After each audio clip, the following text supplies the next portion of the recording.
Imagine a river, clear as crystal, flowing from the throne of God and the Lamb. Picture a tree of life, bearing a dozen kinds of fruit and its leaves healing nations. This is the vision of Revelation 22, a restored paradise where God's presence brings eternal life and healing. An angel affirms the truthfulness of this vision, reminding us that these things will soon take place. A blessing is promised for those who keep the words of this prophecy.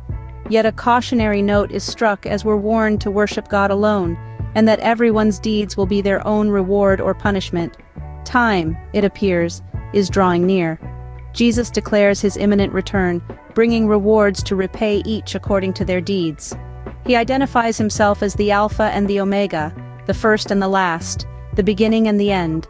An invitation is extended to all who thirst to drink from the water of life freely. The chapter concludes with a solemn warning against modifying the words of the prophecy and a final assurance of Jesus' imminent return.